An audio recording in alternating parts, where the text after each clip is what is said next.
जय माताजी खेडूत भाईओ, आपणी खेडूत चेनल में स्वागत है। ने आज आपणे वात करवानी छे के जे आपणी आ 13 दातानी दाती छे तो एमां केवी रीतना खेड थाय ने कई रीतना आपणी खेड करवी ने एमां कई रीतना हाथीनुं प्लान कई रीतना राखवुं बधी आपणी सेटिंगनी वात कर्युं जेथी करीने खेड हारी थाय। तो आपणी पेला वात करीए दाती तमने बतावीए जे आगळ विडियोमां बताव्युं ए प्रमाणे दाती हाले अने बेहे पण हारी खेड हारी थाय। तो आपणी केवी जमीन कई रीतना आपवुं बधी रीतना आपणी विडियोमां जाणीशुं आ 13 दातीना फायदा विશે। तो विडियोमां जोडाई रहीजो।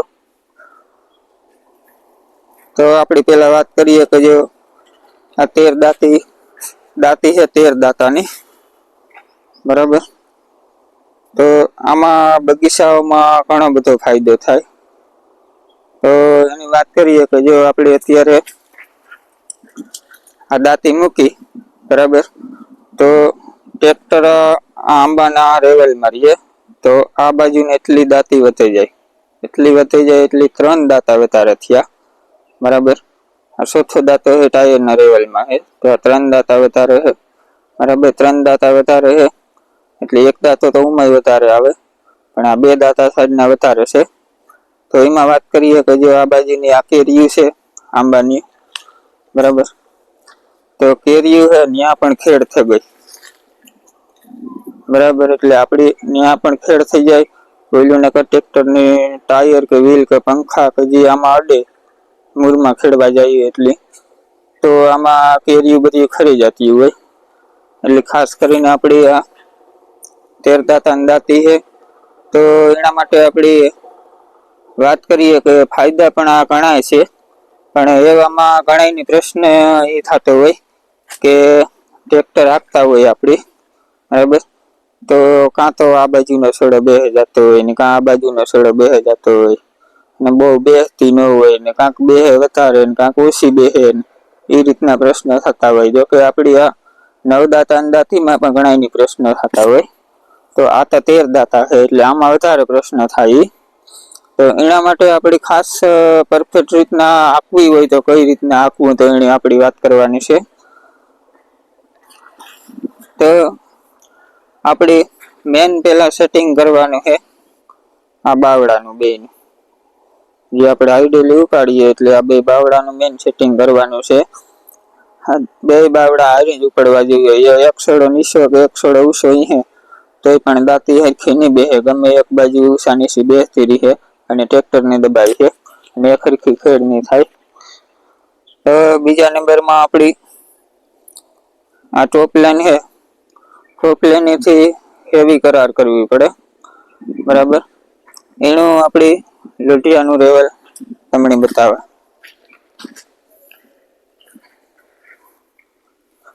लोटियानुं रेवल जो एक हरखो सीधो लोटियो है हवाय नेमड़े आगळे नमतो के नेमड़े पाछळे नमतो एक छे के कदाच तमारा पासे झीणकું ट्रेक्टर होय तो सेज आगळथी आ भाग ऊंचो राखवानो जेथी करीने ट्रेक्टर ने दबावे। जो आ भाग आगळनो है नीचो है तो ट्रेक्टर ने दबावीए एटले जेथी करीने टॉप लाइन है यांथी हेवी करार करे ने हाथी रेवल राखी देवानुं ए रीतना सेटिंग। अने खास है बीजुं के आमां 13 दाता है एटली आ लंबाई है आ बधी लंबाई वधी जाती होय एटले ट्रेक्टर ने लोड वधारे पड़तो होय। एक बाजू बेही जाय तो ट्रेक्टर नो मोरो पण त्राहो नाखी दे एटलो लोड पड़तो होय। तो एवुं पण घणायनी प्रश्न थतो होय के ट्रेक्टर त्राहो खींचतुं होय एनुं कारण कां है के तमारे जो आ हाकर छे आ हाकर बे साइड ने रेवल नहीं होय बराबर हरखी तो एक बाजू खेंचीए धारो के अत्यारे तो आपणी आंथी मवड़ावे ट्रेक्टर अने आ सीधुं मूकीने त्राहું कर्युं ने जो ट्रेक्टर सीधुं नथी कर्युं एटले आ टॉप लाइन है विशे ज त्राही देखाय बराबर। तो टॉप लाइन आ सीधी ज रही जोईए हाथीनी बराबर हांकता होय एटले ट्रेक्टर आ सीधुं चालू करे ने सीधुं हांकता होय तारो टॉप लाइन है सीधी एकदम आ सीधी ज रही जोईए तो ट्रेक्टर ने खोटो एक साइड नहीं खींचे। जो हेरिंग आ रीतना त्राही टॉप लाइन रेन आली है ना तो ये आपणी ओली एक बाजू नी हाकर वधारे टाइट थई गई होय એટલે આ બાજુ છેડો વધારે ખીચતો હોય, એ બાજુ છેડો વધારે ખીચતો હોય એટલે પછી ટ્રેક્ટરને માર પડે, ત્રાહી દાંતી હાલતી હોય એટલે ટ્રેક્ટરનો મોરો હોય ઈ આ બાજુ કે આ બાજુ ગમે એક સાઈડ ખેંચીએ એટલે આપણે આઈડલી ઉપાડીએ એટલે આની લંબાઈ વધી જાય એટલે એકરખી દાંતી બેહે નહીં હરખી, બરાબર? એટલે અમુક દાંતા અને અમુક છેડા અને ઓછા અને વધારે ને બેહે ને એ રીતના ખેડ થાય. બાકી એક જ હરખા બધા દાંતા બેહાડવા હોય તો આ રીતના પરફેક્ટ સેટિંગ જોશે બાવળાનું, પછી હાથી લેવલનું, અને બીજા નંબરમાં આપણી જે હાકડું હોય એ હાથી, આ ટોપ લાઈન વસો જ રહેવી જોઈએ, ત્રાહી ન હોવી જોઈએ. તો પરફેક્ટ રીતના હુતરા વાળી છે આમાં દાંતી, અને એક સરખા બધા દાંતા બે છે અને ટ્રેક્ટરની પર લોડ નહીં પડે. એટલે આ રીતના આપણી સેટિંગ કરીને આપીએ તો આમાં કંઈ પ્રોબ્લેમ નથી આવતો. મેં અત્યારે આ ખેતરમાં એક ફેરે આપી નાખ્યું અને આ પાછું અત્યારે બીજું આડું આપીએ બીજી વાર, એટલે કોઈ જાતનો કોઈ પ્રોબ્લેમ નથી આવતો. એટલે ખાસ કરીને આ લંબાઈ વધારે થઈ જાય, બરાબર? આનો ગાળો એટલે ટ્રેક્ટર ધીમે આપવું પડે, બરાબર? આપણી ફાસ આપીએ તો ન ભેગું થાય. ફાસ આપીએ એટલે આનો લાગ લાંબો હોય એટલે દાંતી સેજ ઉપડી જતી હોય, બરાબર? આઈડોલી ભણીને આપણી બેહાડેલી હોય કે પાણા મૂકેલું હોય, પણ ફાસ આપીએ એટલે એક સરખા દાંતા ન બેહે, આઈડોલી ઉષાની થયા રાખે, બરાબર? જે ધીરું આપીએ તો આપણી એક સરખી ઉતર દાંતા બેઠી જાય દાંતી, અને બીજા નંબરમાં દાંતી કાંઈ ઉપડે નહીં. એનું કારણ છે કે આ લંબાઈ વધારે થઈ ગઈ એટલે ફાસ આપીએ તો દાંતી ઉપડી જતી હોય, ધીરી આપીએ તો ઉપડે નહીં.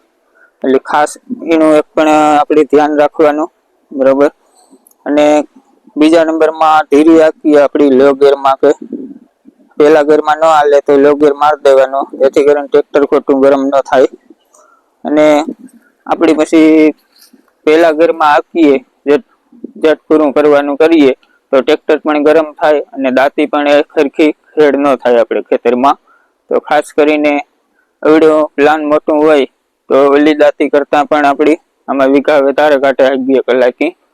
તો આપણી થોડુંક ધીરે આપીએ તો વીઘા પણ વધારે નીકળે, ટ્રેક્ટર પણ હાંકવાની મજા આવે, ખોટો થાક ન લાગે, ખોટી આઈડોલીની ઉસાથી ન કરવી પડે, અને બીજા નંબરમાં ટ્રેક્ટર પણ ગરમ ન થાય અને હરખું હાંકવાની મજા આવે.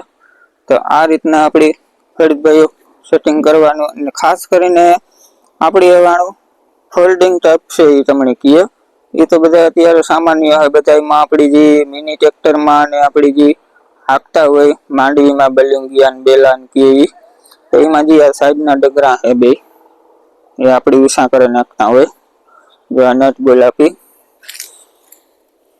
બરાબર છે? તો અહીંયા આપણી નીચે બોલ 2 મારી દીધા,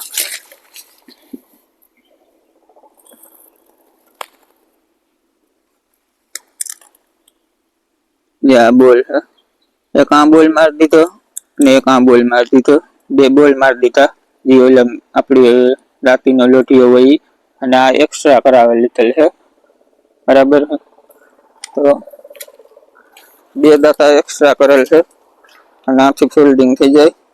આ હેઠું કરે અને વાં 2 નટ બોલ મારી દેવાની, અને બાકી પછી આ લઈ જાય એટલે આપણી કાંઈ ગાડીમાં કે રોડે કે જતા હોય તો એવડું પ્લાન ત્યાં કાઢી જવાનું ફારવીએ, એટલા માટે આપણી 2 બોલ છોડાવે અને આ એ ઉસું ચડી જાય 2 સાઈડથી. એટલે એ રીતના આ બનાવટ છે. અને આ તો લગભગ ની બધાને ખ્યાલ જ છે, કેમ કે મિની ટ્રેક્ટરમાં આપણી બલૂંગી આપતા હોય મગફળીમાં ત્યારે આ રીતના બધા એની ફિટિંગ હોય હાથીનું. તો ખાસ કરીને એક મહત્વનો મુદ્દો એ છે કે આપણી આ દાંતીનું જે આ ડગરું બનાવવું હોય એક્સ્ટ્રા 2 દાંતા વાળું, 2 દાંતા આ બાજુ 2 દાંતા ઓલી બાજુ, તો એમાં ખાસ ધ્યાન રાખવાનું, હરખી સુથરાઈ હોવી જોઈએ. જો આ છેડામાં કંઈ પણ ફેરફાર થયો, આ મેન દાંતી અને આપણી બનાવીએ એમાં કાંઈ પણ ફેરફાર થયો તો કાં તો આ સાઈડના દાંતા વધારે અડી છે 2 સાઈડ, અને કાં તો એ સાઈડના નહીં અડે તો આ વિસલા અડી છે. એટલે એ પ્રોબ્લેમ ખાસ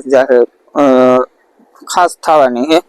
એટલે ખાસ કરીને આની ઉતરાઈ છે ને એકદમ રેવલ હોવી જોઈએ.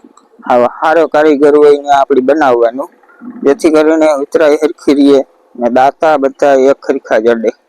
બરાબર, ખાલી આ લાગ મોટો રહ્યો ને એવડો મોટું પ્લાન થાય ને એટલે ખાલી 1 ઇંચનો ફેરી છે ને 1 ઇંચનો ફેરીનો તોય પણ જાજો ફેર પડીએ, કેમ કે લાગ લાંબો થઈ જાય. 1 ઇંચનો ફેરી છે તોય પણ આમાં બેહવાની પ્રોબ્લેમ થાય અને હરખું હાલીએ નહીં અને હરખી ખેડ નહીં થાય. તો ખાસ કરીને ખેડૂત ભાઈઓ આ રીતના દાંતીનું પ્લાન છે, આમાં કોઈ જાતનો કંઈ વાંધો નથી આવતો. હરખું સેટિંગ હોય પરફેક્ટ બધી રીતના પ્લાનિંગ આપણું આ દાંતીનું તો એકદમ ઉતર હાલે અને ખેડ પણ સારી થાય. આપણી આ રીતના અત્યારે ખેડ થાય અને બીજા નંબરમાં બગીચા હોય આપણી તો એમાં ફાયદાવાળું જાજું છે, જેથી કરીને એટલો ભાગ છે એ નીચેથી વ્યો જાય ને ટ્રેક્ટરમાંથી આ કેરીઓનું નુકસાન ન થાય. તો હવે આપણી કોમેન્ટમાં જણાવજો કેરીના બગીચાના કેરી વિશે, કે પાકી કે નથી પાકી, કે હવે કેરી પાકવાની તૈયારી છે તો કઈ રીતના આપણે ચેક કરવું કે આપણી કેરી પાકવાની હવે તૈયારીમાં થઈ ગઈ. તો એનો વિડીયો જોવા માંગતા હોય તો કોમેન્ટમાં જણાવજો, તો આપણે એનો અલગથી વિડીયો એક બનાવીશું. બરાબર, તો ખેડૂત ભાઈઓ વિડીયો લાંબો થઈ ગયો, કાંઈ પણ પ્રશ્ન હોય તો કોમેન્ટમાં જણાવજો. અને વિડીયો સારો લાગ્યો હોય તો લાઈક કરી દીજો અને ચેનલમાં નવા હોય તો સબસ્ક્રાઈબ કરી દીજો, જેથી કરીને આવા આપણી વિડીયો આમાં બનાવતા રહી હું આપણી ચેનલમાં. તો મળીએ પાછા બીજા વિડીયોમાં. જય માતાજી બધા ખેડૂત ભાઈઓ.